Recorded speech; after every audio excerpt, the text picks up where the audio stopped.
I'm excited to meet you all. I'm going to go ahead and get us started. Hello, everyone. My name is Sarah Kim. I am the program manager for our ORCA program, which stands for Organizing and Responding to Crisis for Alameda County Youth. And we will be talking a little bit about the impact of anxiety on supportive services. And this is a panel that's kind of geared a little bit more specifically to clinicians and helpers and folks who are in a role of support for our youth, and just some real talk around what it's actually like, our own experiences as we are stepping into a space with youth who are really struggling. So I want to welcome everyone. I want to start our presentation with a land acknowledgement, and want just to recognize that this land acknowledgement is an invitation for deep self-reflection and acknowledging the history and its continued impact. I acknowledge that Crisis Support Services operates on the land of the Ohlone Chochenyo people.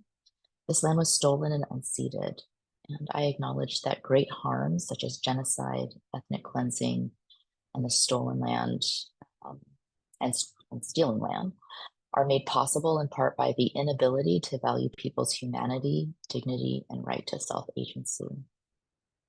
I acknowledge that the Ohlone people are still living and present and relevant today. And I humbly offer this imperfect practice of a land acknowledgement as we begin our space of learning, speaking to discomfort, and holding people's humanity, dignity, and right to self-agency in our panel today.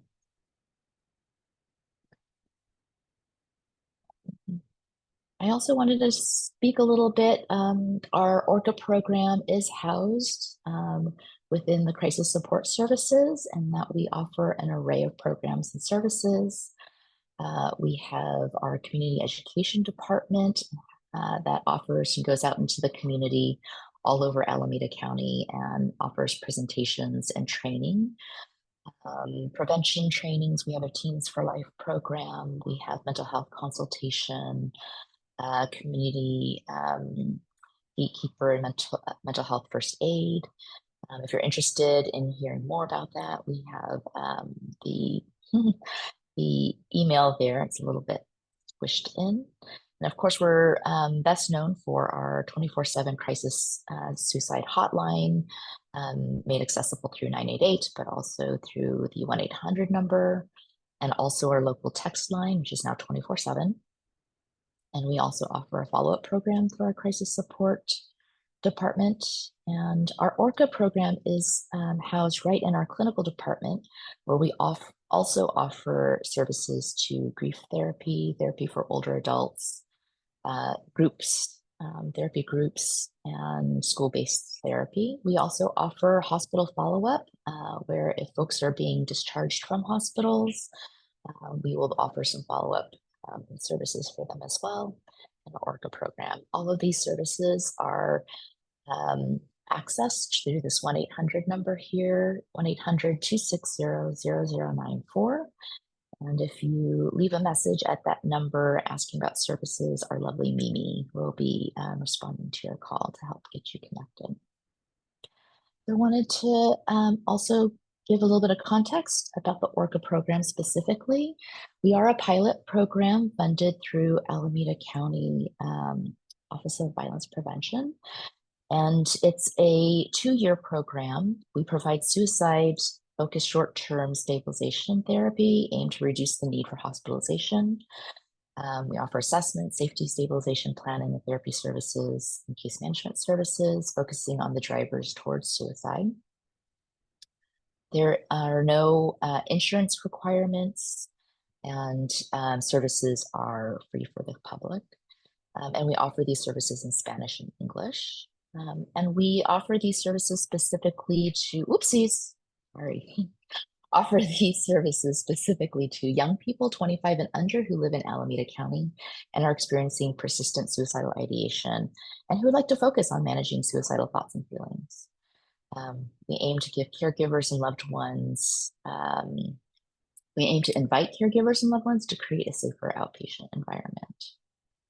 And we travel all the way all around Alameda County. We can meet our youth at their family and their families at their homes, in the community, at our office. Telehealth in person is often preferred, but however we can meet with our youth, that's what we're going to do it. And want to let folks know what happens if you do refer a youth to our program. We are a voluntary service.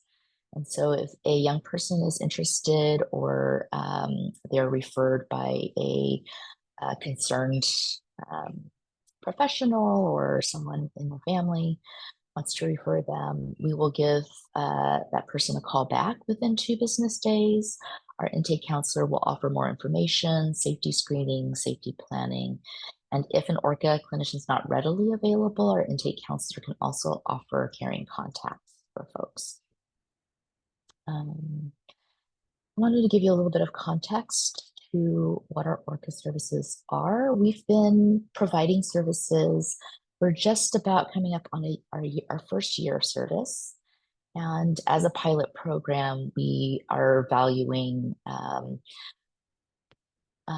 safety for our youth and collaborative working with our youth, and also strengthening our community and recognizing that we're not the only ones doing this work with our youth, and all of you also are doing this work. And so being able to share some of the experiences that we have, what we've been learning, is part of our also values around strengthening our community and making our youth environment, including our county and all of you, creating a safer environment for everyone.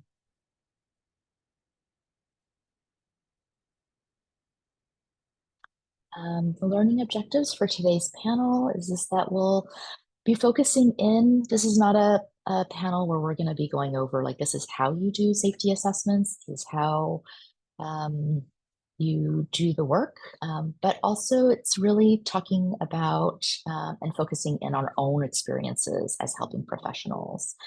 And what comes up for us working with youth who are saying to us, I don't want to be here anymore, comes with a lot of feelings for everyone, and recognizing how that may impact also youth. And so wanting to let folks kind of know that up front. And we're hoping that at the end, folks will be able to kind of describe the impact of helpers' anxiety, perhaps their own anxiety, on the access to services for youth, that will be able to identify barriers to youth's engagement and trust in services, and that participants will also be able to identify how a collaborative stance can be helpful in navigating through privacy and ethical challenges. We're wanting to get into some real talk. So with that being said, as the context to our panel, I want to open this up as well and ask our panel presenters are all ORCA clinicians and have been ORCA clinicians working with youth, and opening that up for them to kind of popcorn through and introduce themselves.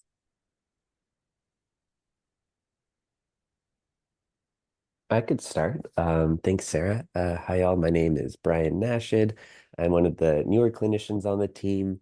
I believe I was an intern here at CSS, and I've been working on the crisis line for, I think, about a year now. And in this last May, I joined the ORCA team as a kind of a triage clinician, and had been connecting with clients and just kind of assessing their safety over the phone, and have just been starting working one-on-one with clients. So I feel like I got plenty anxiety to share about, and yeah, excited to kind of offer the younger clinicians' perspective, I guess. So thanks for having me here. Hi everybody, my name's Scott Handelman, he, him. I'm a therapist and AMFT here in the ORCA program. I've been here for about a year. And I was an intern at Crisis Support Services, finishing in 2023, and then was a shift supervisor part-time, and now I'm full-time in the ORCA program. So look forward to talking to all of you, with all of you about these topics. Thank you. And hi, everyone. I'm Tully Tampakis, she, her pronouns. I was previously with the ORCA team as a clinician, and I had to relocate. So I no longer work as a full-time clinician now, but still connected to the CSS family, and so excited to be here and share my experience, and also agree with Brian, plenty of anxiety to talk about. Thanks, everyone. Sure. I see that there's a quick question in the chat. I'm going to kind of bounce a little bit and just want to, as a really quick, letting folks know, we do have bilingual clinicians at ORCA. Jen, who's unfortunately unable to join us today on our panel, Brennig is a bilingual Spanish-English speaking clinician, as well as Scott is Spanish-English speaking. For the question, Leslie.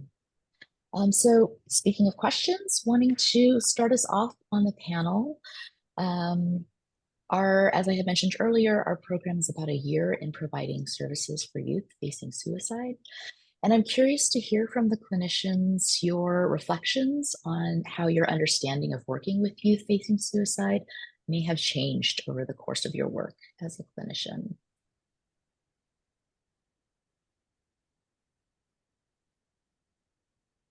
Go for it, Scott. Yeah, I'll speak to that. I mean, I think that one thing that has come to me is is viewing the youth and their struggles not in isolation, but in the context of family, and the larger social economic system that they find themselves in. Poverty, discrimination, immigration fears, violence. I feel like a lot of that, it's always in the background and important to think about. But in particular, I would say trying to involve family members as much as possible for youth who are under 18. In like like working on like attachment bonds feel really fundamental a lot of the time, and important not to lose sight of. Yeah.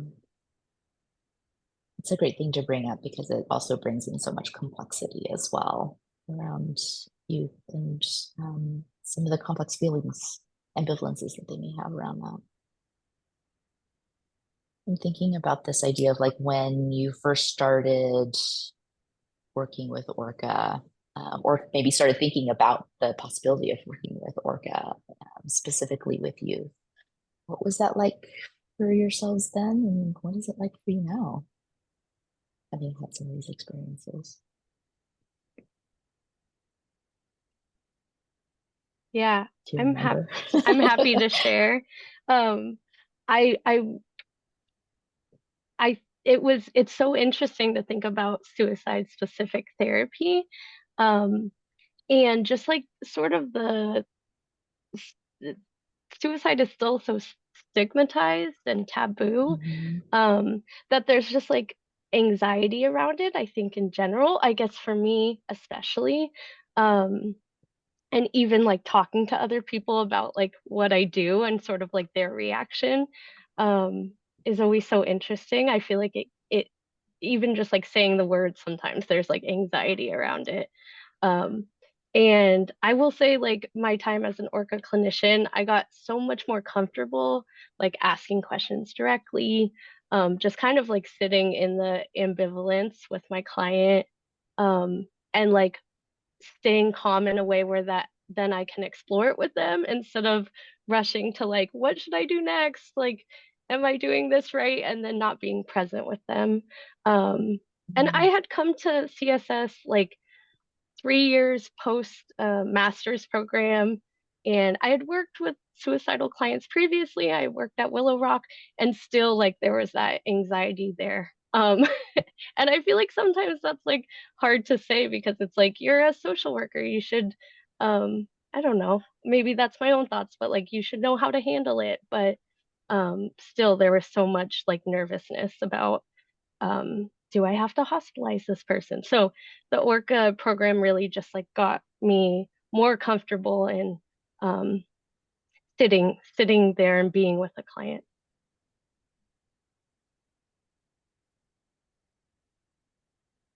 I love that place of and I don't think it's just you, of like, I'm a social worker, I should know how to deal with this. I'm the person that they call when there's this thing that's happening, and help definitely comes up. Yeah, yeah.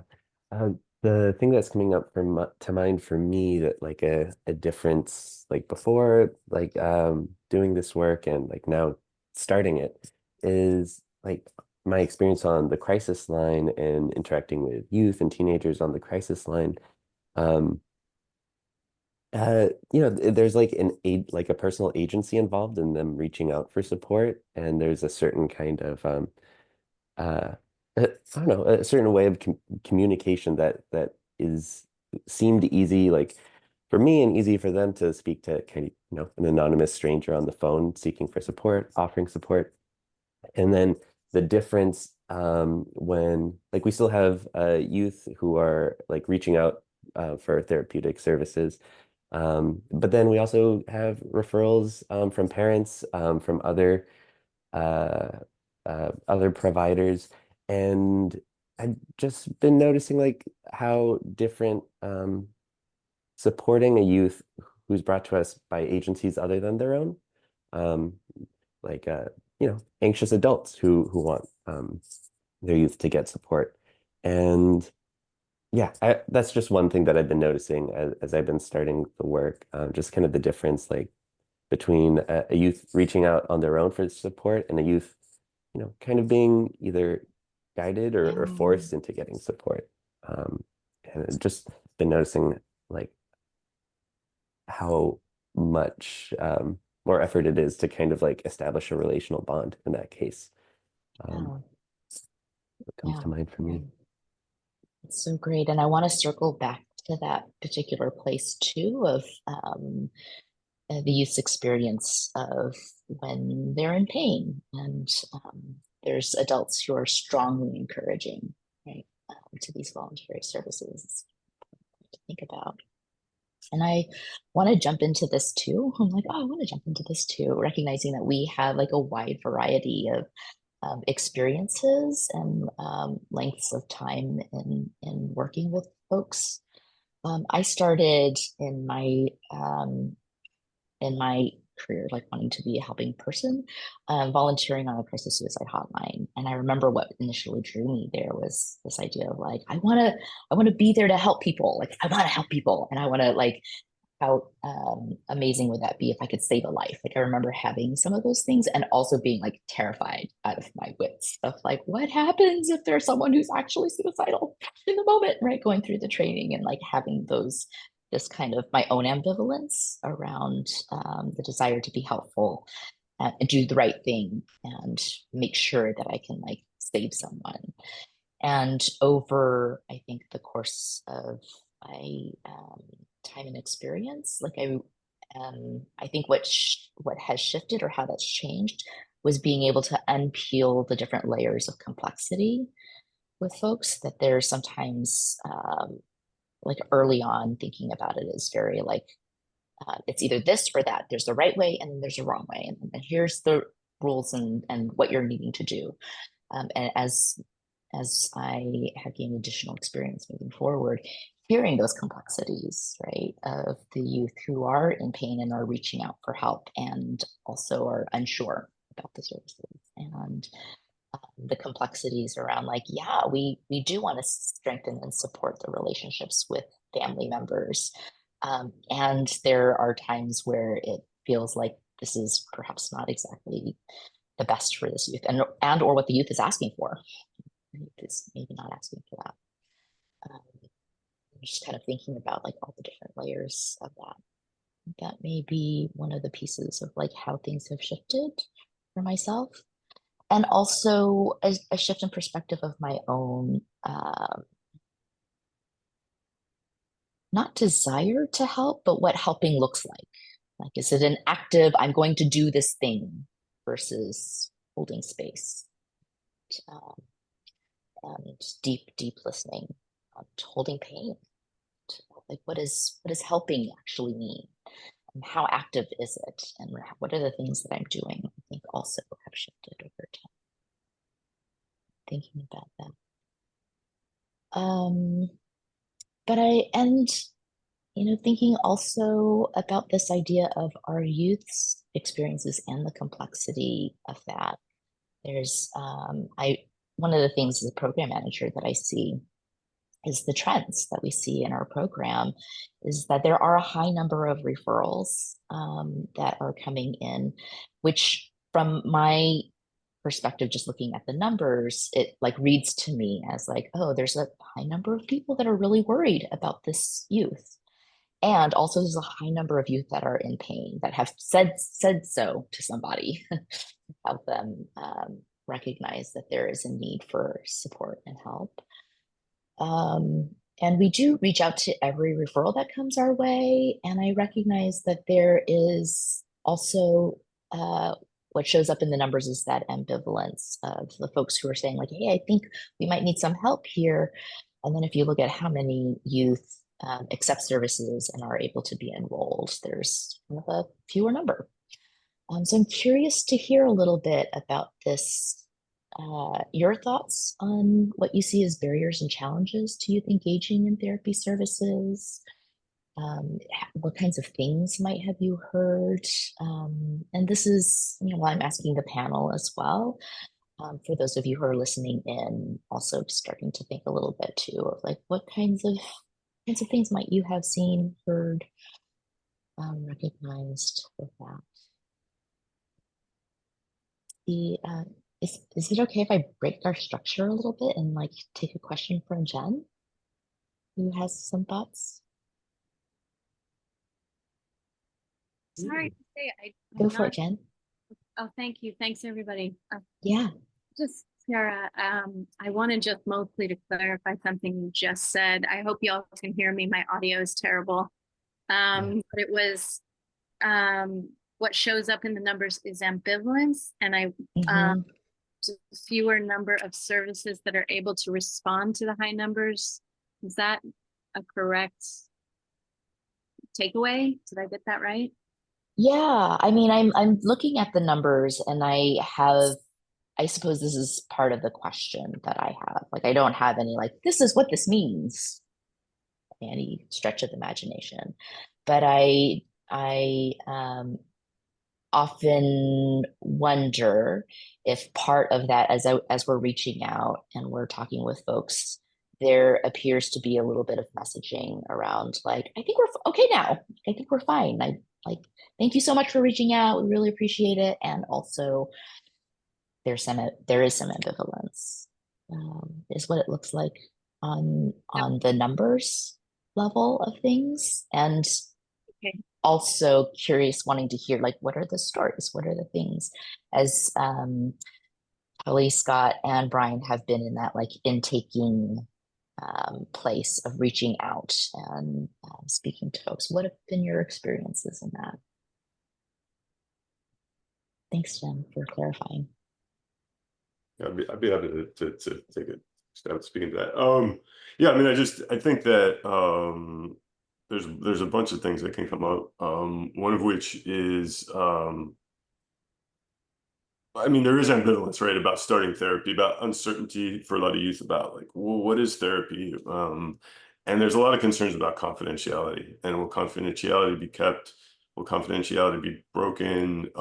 Will, in particular, because we're talking about, there is this sort of high risk exception to confidentiality, right? The like imminent risk exception. But I think there are a lot of folks that are concerned that like, if I tell anybody, if I talk to you about being suicidal, you'll like call a mobile crisis unit and they'll lock me up. I think is something that goes through a lot of people's minds. And so that's something important. I feel like it's important to be clear on in talking to youth about like, okay, well, what does imminent risk mean? Imminent risk means like really high risk, unwilling to safety plan, essentially.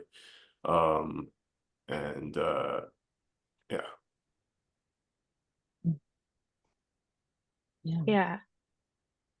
I Go was for it. just gonna piggyback off of that and say I remember a lot of clients who had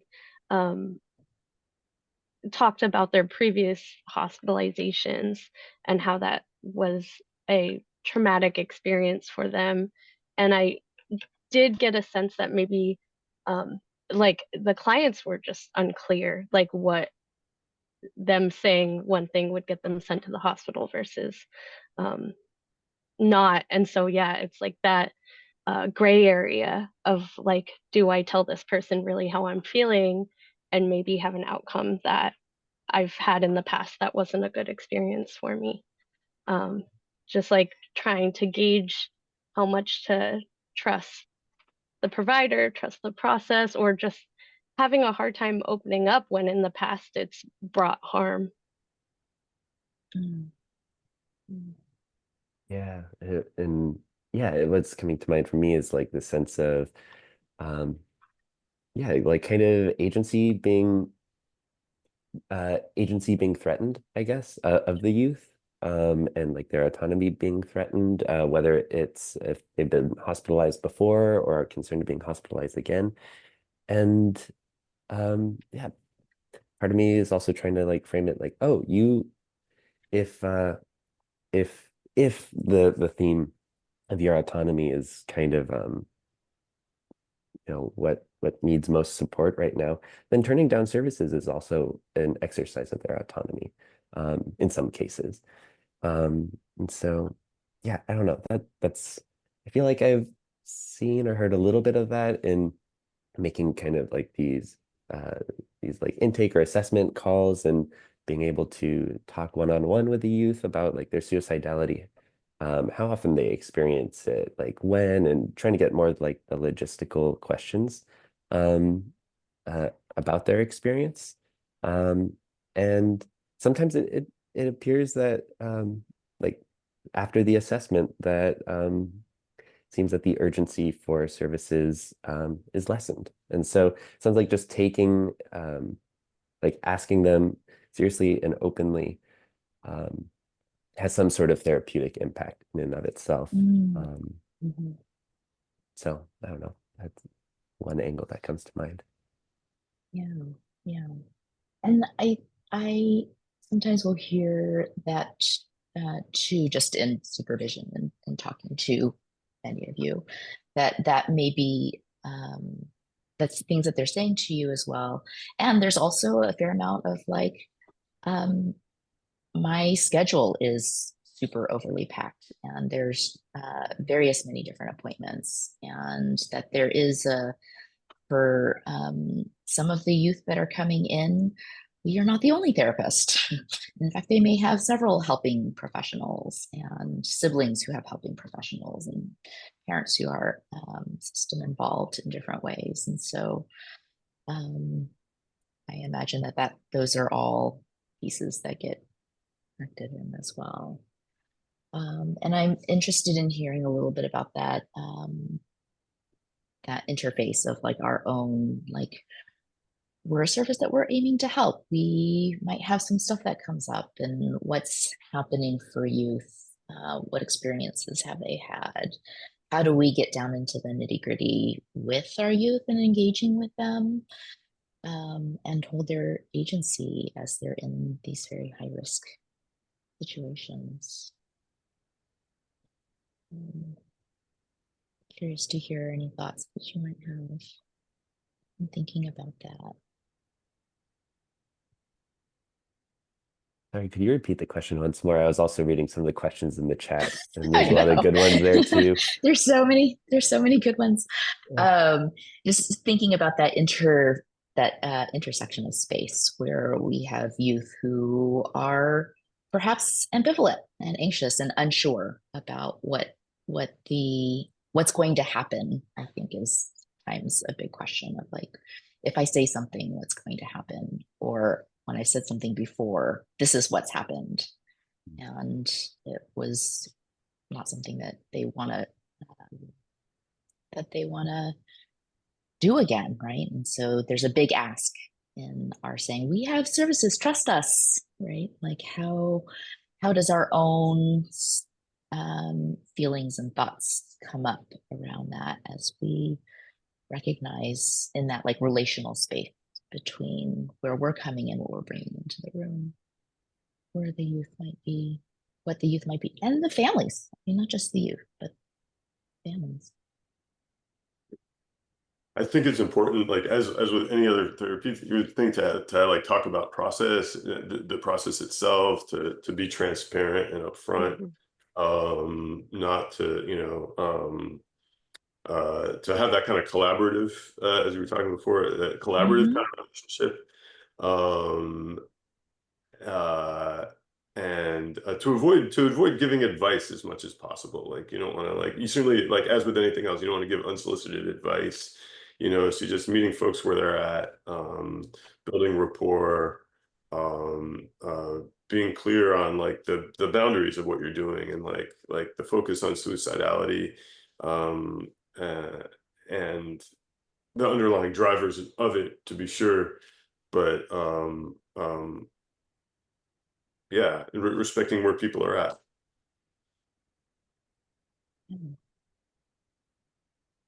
Yeah, I feel like the transparency is huge, especially from the beginning, and even like with some young people, like giving an example of a situation like you referenced earlier, Scott, like if a young person is expressing that they want to kill themselves, but they are not willing to safety plan or take steps to like cope with that. Sharing those types of things I think can be really helpful. And also like with some young people who have been hospitalized many times, like having some like real talk of like essentially if they don't tell me about their plan, like I won't know about it. So in theory, they have self-agency. I feel like this touches on what Brian was saying too. Like, you know, their decision to share things with me or not is like their choice ultimately. I can't force them to tell me things. So just letting them know, like, if you do tell me this, like, this may be what can happen, and encouraging them to ask questions about kind of any step of the process. And, you know, we can't make guarantees, but like trying to share, like, what could be a possible outcome.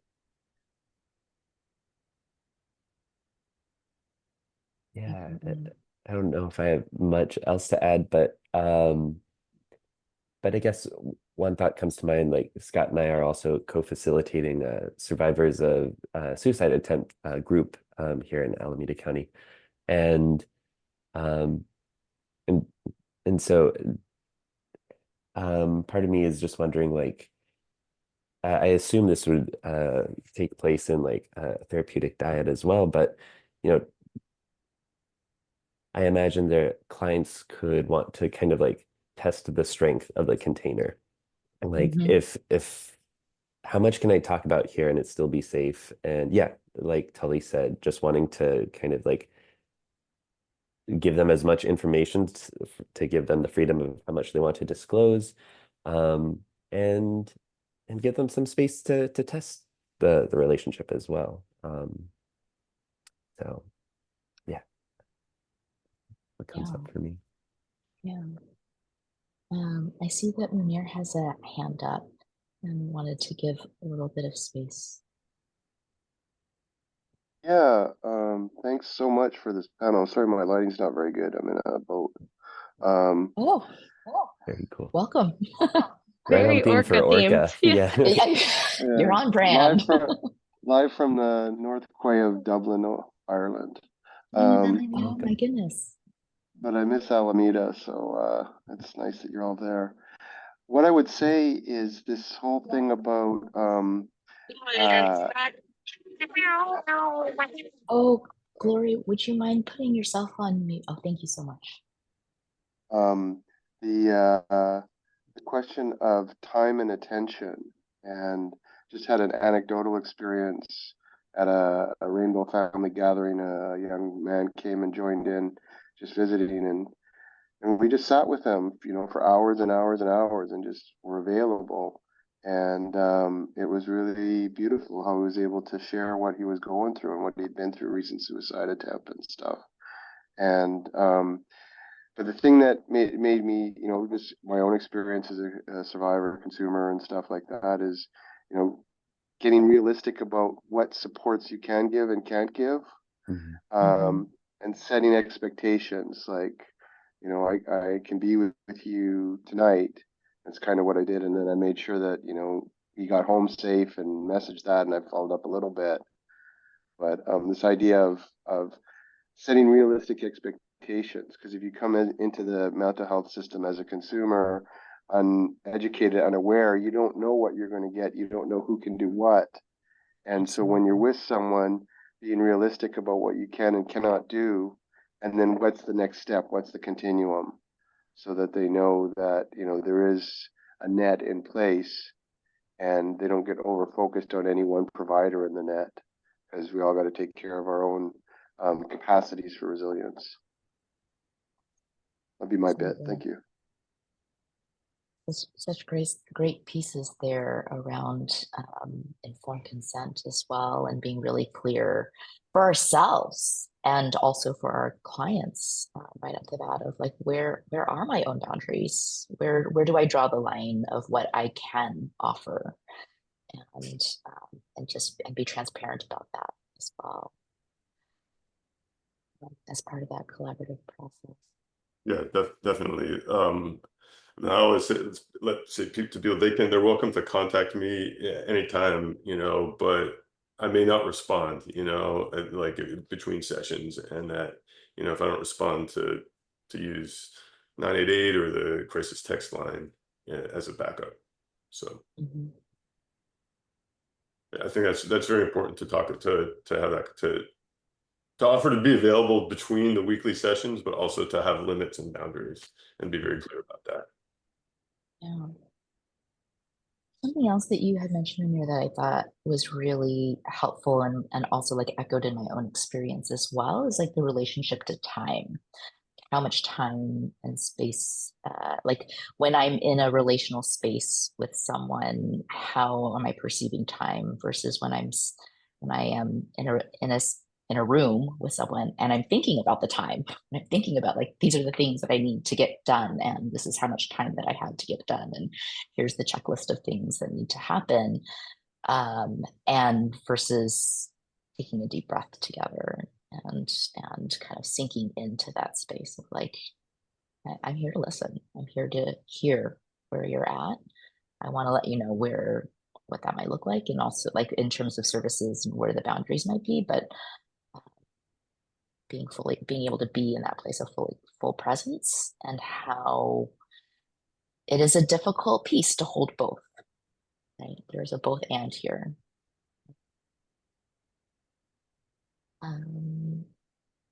Some of what we're talking about quite like directly is just kind of our own emotional regulation as we're going into this, and our intentions and our own emotional regulations and boundaries. And I'm curious to hear from, you know, the panel, what kinds of things are helpful for you in this regulation, in the space of regulation.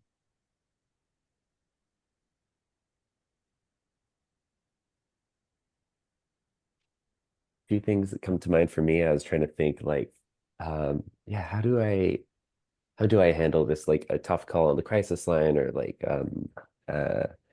maybe a rocky meeting with a client. And the two things that have been helpful for me, not so much like in the moment, but like outside of like on my own time, I guess.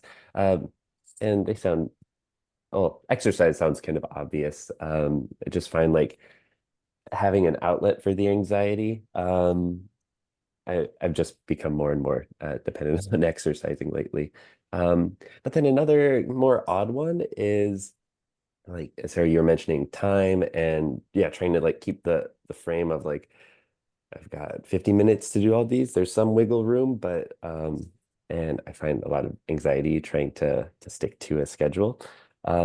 But I've also found that hypnosis, like listening, like some sort of like relaxing hypnosis tracks, even just on YouTube, like, and finding that kind of depth experience of time, and just realizing how much flexibility there can be in time when the anxiety of paperwork and case notes are when there's a little more breathing room. So those are the two things that have been helpful for me. Curious, Scott and Tully.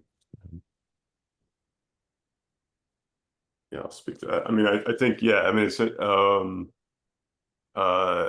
for me, it's same thing. I mean, I would say being around people when I'm not working, you know, just not spending too much time alone is big. Even if that's just family, you know. And I meditate, and that I find that helps. It can help with you know, the sort of roiling thoughts and stuff. Um, and definitely exercise.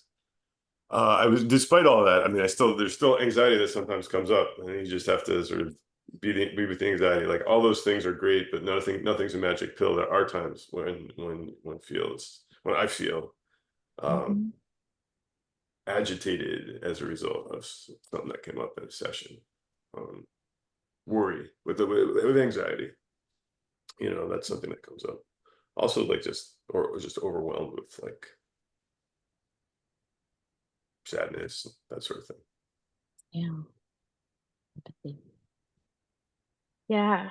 I will say that I was thinking about it more in terms of um something that helps me is like reminding myself that there's like a team of folks that can hold this with Yeah. me. Especially like ORCA is such a tight knit, like wonderful space to be in, and CSS to just like share thoughts, like consult, and just kind of know like it does take a village, like for us providers. And then to also think about that for the client, like we are sometimes working with just the client, sometimes working within the family system, but every one of our clients has a universe of their own that they're existing within. So just thinking about, especially like when safety planning, making sure their network is there too, so that they're not experiencing these really painful thoughts and feelings on their own. And also just reminding myself of like the scope of practice. Like there can be like we're offering these services, we're hoping to give them support, the care and the empathy, and also like the outcome doesn't is out of our hands a lot of the time. And I think there's like a lightness that can come when it's like I'm going to do what I can in the moment or over the course of treatment, and to try to not get too caught up on anything beyond that. And also just like finding lightness and silliness and playfulness when possible. um, yeah, I think our team likes to do that, and also just like a personal like, yeah, laugh and have fun when you can, because it can be draining to sit with the heavy stuff all day. Absolutely. I'm gonna put on my program manager hat and just do like a quick, I mean, I'm curious as a poll for you all and maybe for others as well. When you think of paperwork, snap judgment, is it something that lessens your anxiety? Are there ways in which it can be used to lessen your anxiety? Are there ways that it causes anxiety? What's that about? I feel like so we use the kind of CAMS modality, that's collaborative assessment and management of suicidality. And so I find there's some relief in kind of there's like a structure to like the questions to ask, ratings to ask. And so I do find some relief in that. But I do find like the general like demands of like professionalism, I guess, to be kind of a limiting to limit my capacity to be present. Um, and yeah, just the anxiety of like, am I coming across as like a professional clinician to the parents? Am I communicating professionally to the client's other therapists, or the school. And so that's not so much paperwork, but it's kind of like a little Venn diagram with kind of professional expectations, I guess. And yeah, I find that anxiety to still learning how to manage that. I love that. And I really appreciate you bringing that up, because certainly that's something that I get caught up in, even in like preparing for this panel. Like, how are we being seen? You know, like, as a cause of anxiety. We're people. We're just people. You know, trying to help out. If it's okay. Yeah. Other thoughts?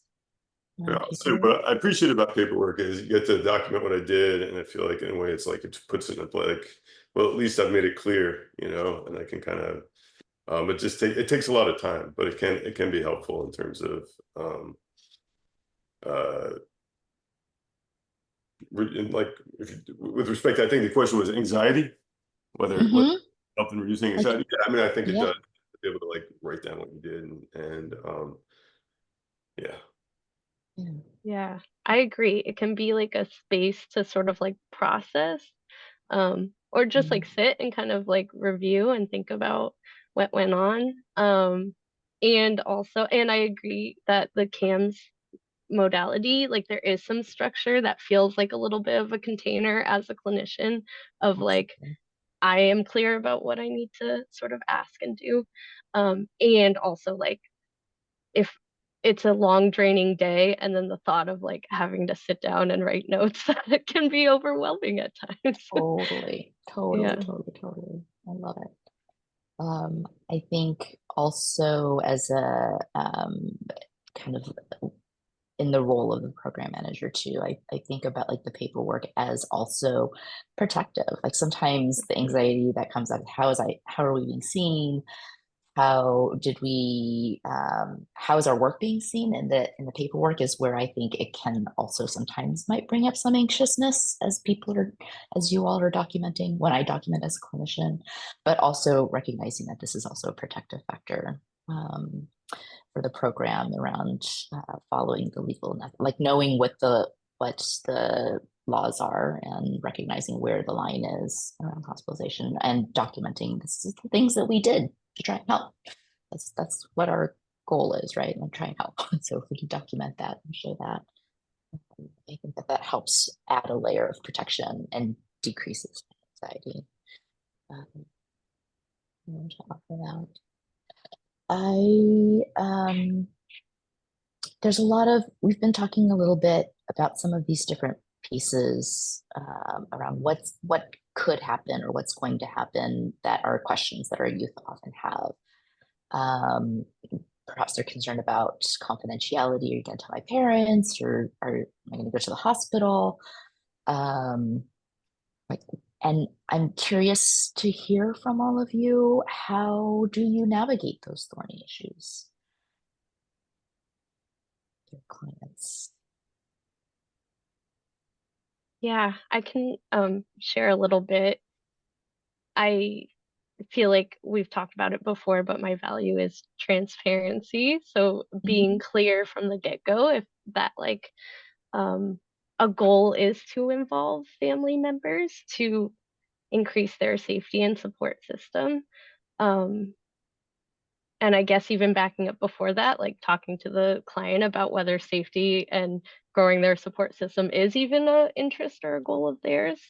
So getting really clear on kind of like, yeah, I guess their buy-in, motivation, ambivalence about continuing to live, and talking to somebody about that. And kind of sharing about the why is sometimes helpful. A lot of times I think young people are told like, you have to do this and it's because I said so. And they don't get like the reasoning behind it. So when possible, kind of explaining our motivations for like involving their family, say, or like our legal duty to hospitalize at certain points in time. And also leaving space for any like feelings or thoughts that come up for them. Like, I just said I might have to hospitalize you at some point. Like, how does that feel hearing that? And if possible, like doing some processing around that, giving them space to share like what their experience is.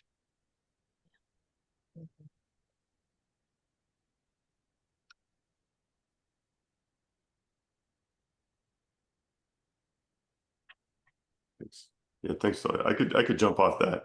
Go for it. Yeah, something that occurs to me. Yeah,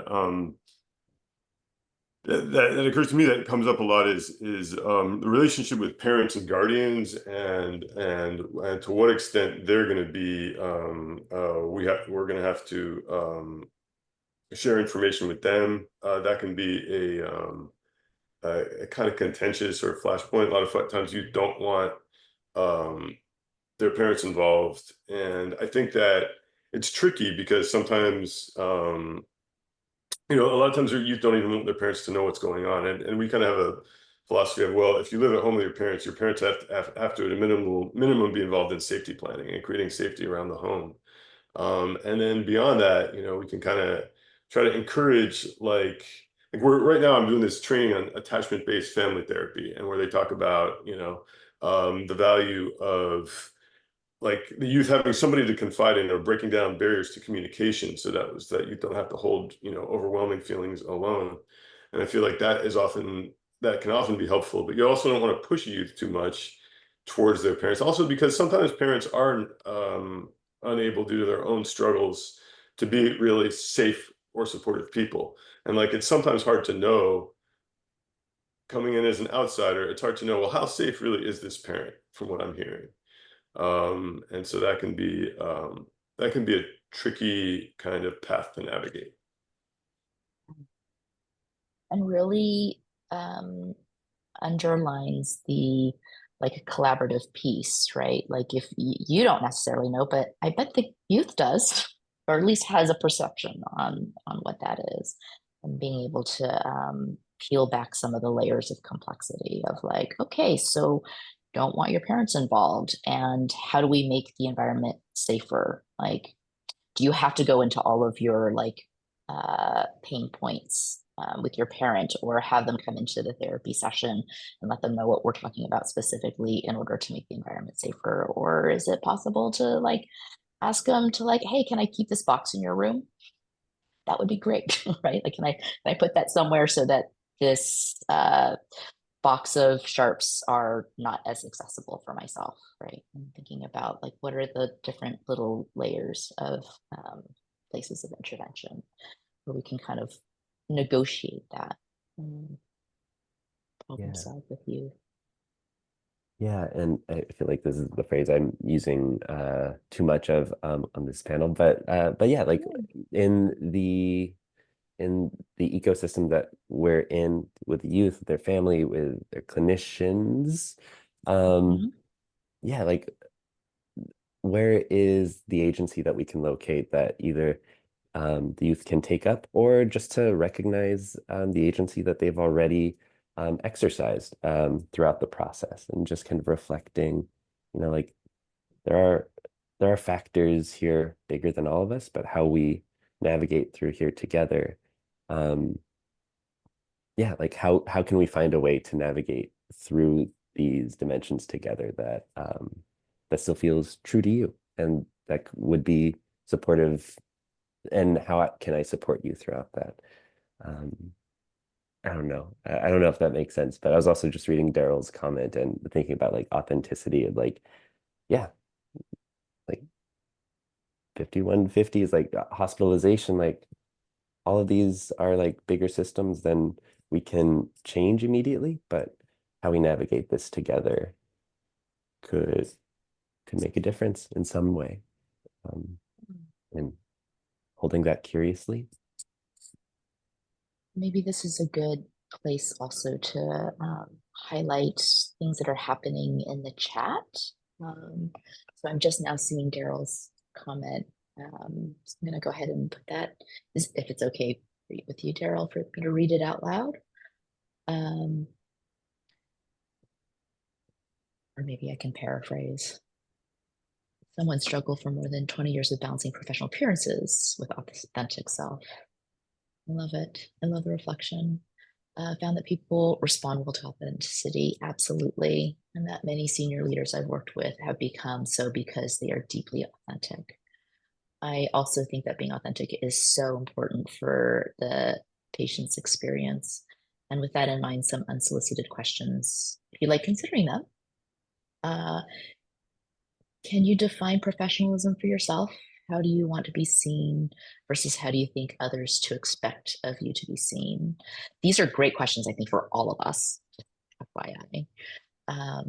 Can you define professionalism in a way that's authentic to you? And at the end of the day, professionalism should be, in my view, about projecting competence and putting others at ease. I think that can be done in many ways.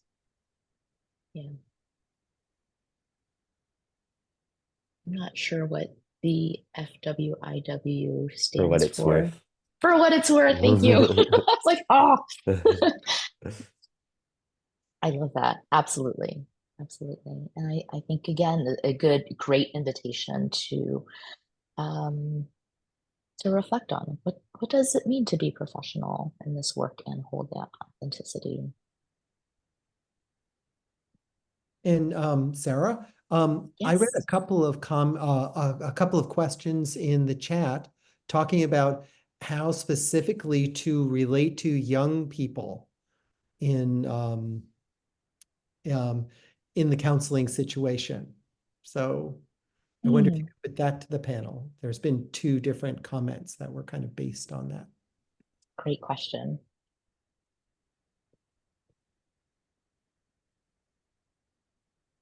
Young people, like very young, like middle schoolers, where Scott, Remarkably young. whatever. See, yes, it sounds youths. They said youths. So yeah, I mean, I think you have to adapt, right? Like you're somewhat to like the age of who of like the developmental stage of who you're interacting with. So I don't have a lot of, you just have to, like, sometimes you got to play a game and slow down with youth or middle schoolers and just emphasize like rapport and building the bond and to a greater extent, and like to maybe take things in shorter chunks, not get too wrapped up in paperwork, Yeah. Well, one thing that I tried that hasn't really landed very well yet, when safety planning with youths, a lot of them mentioned that they listen to music as part of like a way to cope or to ground. So I always ask what they're listening to, and then recently I mentioned like, oh, on my way here I was listening to one of their favorite bands was Suicide Boys. And so I mentioned like, oh, I was listening to Suicide Boys, and they were really embarrassed by the fact that I listened to it. So still trying to figure that out, but yeah, I don't know. It's tough, I'm realizing. I think it's just showing up as yourself and genuinely caring. I feel like these students that we have will know if we're being authentic and we care. They can feel it. We have a student at my school, and teacher and him don't get along at all, but it's clear teacher is not, that's not her favorite student. Not that you should have favorites. And he can feel that. And so that student is in the office every day. She sends him out. So I feel like students, no matter what age, they can feel if you're being genuine. And I think if you just show up as yourself and you show that you care, and then you're going to get some students who have, issues going on at home or, on campus with their friends or whatever. But if you're consistent and they feel like they can trust you and you're there and you're their support system, they will eventually open up. But it just takes a lot of patience. Yeah. And I want to say too, like, the younger clients that I've worked with in the ORCA program, I do absolutely agree, like the genuine authenticity, like their kids, like they can tell when we're BSing. Like they have the best radar out of anybody. And also I'm thinking of a particular client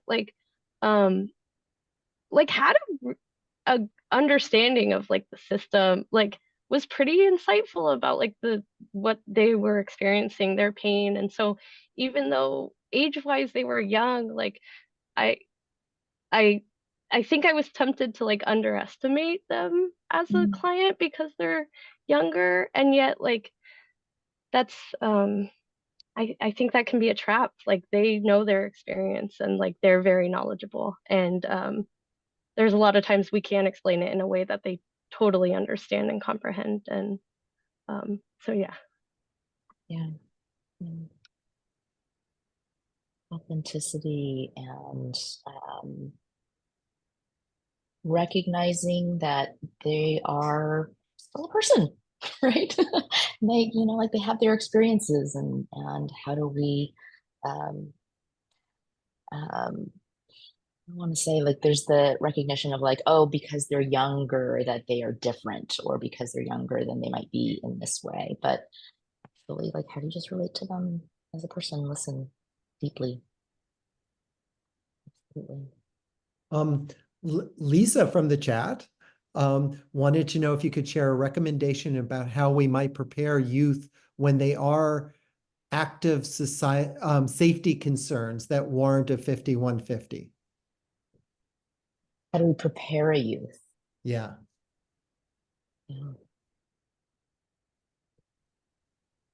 Responsive. This is a little bit of a question that is a slice of it's a slice of time that's kind of pulled out. And so I think some of that also just really depends on what were all the things that happened before then that led us to this particular moment in time. Sure. Right. And very much dependent on the particular situation and the current relationship that you might have with that youth.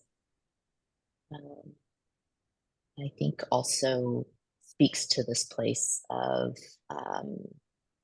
the assessment of okay, so how and when is it decided, as we're walking that line of this is something that is needed. And also I would be very curious as to how the youth is holding that as a is the youth saying this is something that I need, can I please take me, we have had that experiences versus a youth that is not in that place.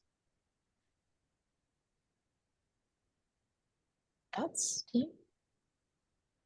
Yeah, that young person I was talking about did decide to go to the hospital during one of our sessions, and so there was a literal preparing of the process as it was happening. And that was really looked like me just being there with them. They wanted to pack some things to go to the hospital, just made sure there wasn't anything sharp or that they would take away, that they wouldn't allow in. This young person had a lot of questions, and I just sort of did my best to share any insights I might have, but not make any promises. Everyone's hospital stay is different. And just sort of be with them. And they're sort of this young person had some relief and anxiety about going to the hospital, and just kind of sitting with that mixture of feelings with them.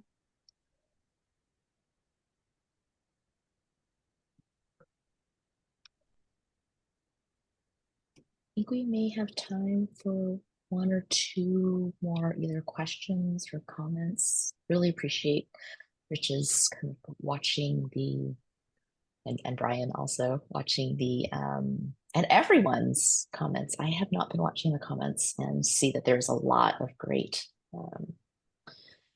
sharing of experiences and wisdom and support. Yeah. And there'll be a recording of this meeting available after. So if anyone wants to go back and look at the comments, they can. Yeah. Just want to say that's available.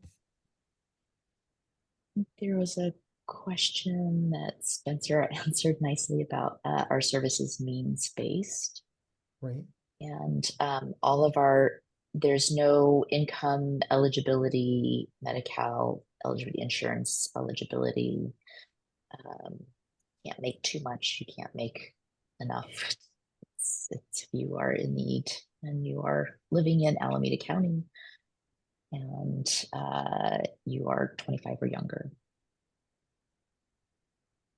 Nir also asked a question, where can we read specific procedures so we can answer their questions? I think this was in the context of hospitalization, general things like would they let me keep my phone or music?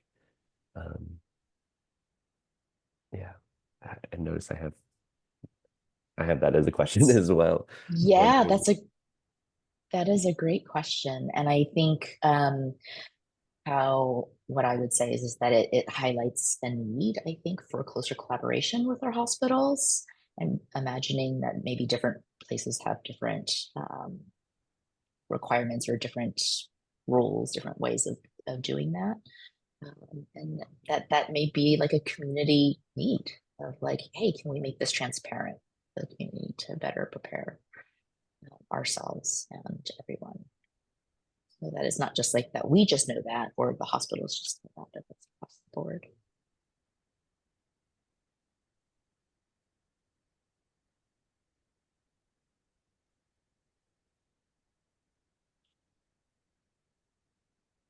One last question.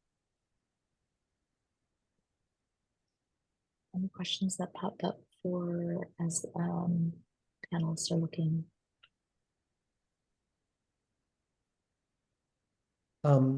Becca had asked whether you wanted to talk about the experience of talking with teens about the potential overwhelmed guilt their caregivers may be experiencing and how that impacts them. That's kind of interesting. Do clients get upset at upsetting you? I feel like maybe a slight reframe on that is it seems like a big a very common aspect of suicidality or suicidal ideation is feeling like a burden to others. And I found, at least on the crisis line, like a lot of relief from a caller when I just kind of emphasized, like, I'm really glad that you called, that you reached out for help, and that we get to spend this time together. Yeah, I'm curious, like, for the other panelists, like how that's come up in like a clinical setting for y'all. Yeah, burdensomeness comes up a lot.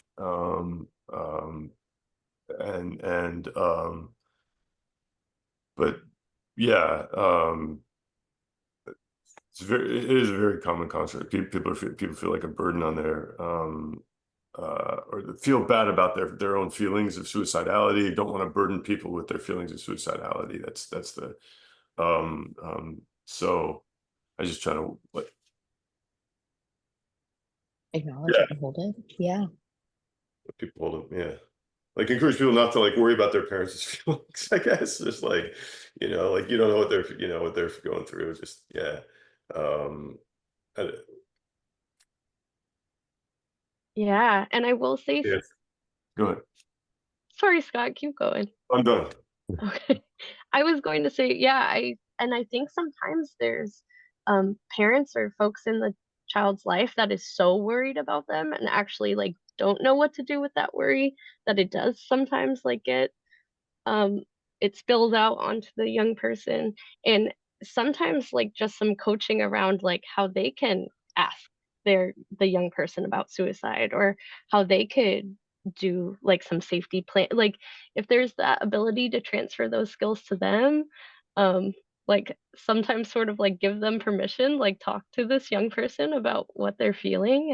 And you can always call the crisis line and they can be a support if there needs to be like safety planning that's going on. But yeah, it feels very scary. But if those folks that care so much that they're so anxious about the safety of the young person, if they can be a support and have those tools, then I think that can be really helpful. And also, for our own selves and reassuring of like attending to our own anxiousness and needs and like talking about them, recognizing that so that it is not something that our clients are needing to like hold, right? They don't need to hold our anxiousness, or we're hoping that we don't want them to be holding our anxiousness. And sometimes the ways that it can come out is that they are recognizing like this is perhaps not the service for me. And so how we are able to do that so that when we go in and recognize that that is perhaps coming up for them, like we're really clear, like you don't have to worry about that with me, right? Like around burdensomeness here. Right. Because we have. And Sarah, I just put the evaluation into the chat because we're I love it. down to the 2-minute mark. I love it. I love it. Yeah. So I encourage people to fill that out. And I also put in the program that will have the link to the next session. Yes. Rich, somebody in the chat said that the link, I think, does not go to It's the the wrong evaluation. Yeah, the evaluation was veterans, I think. Yeah. Thank you so much for that feedback. Very great one. And I suppose wanted just to kind of put out the encouragement to kind of keep thinking about this, talking about it, getting support. We can't do this by ourselves. And having these times of like self-reflection of like how is this coming up for me as I'm working with youth, and what kinds of things do I need? Thank you, Ms. Kohler. All right. Thank you, everyone. I really appreciate your presence. And thank you so much. Big snaps to the ORCA team for coming in and sharing their experiences and wisdom. So appreciate you all.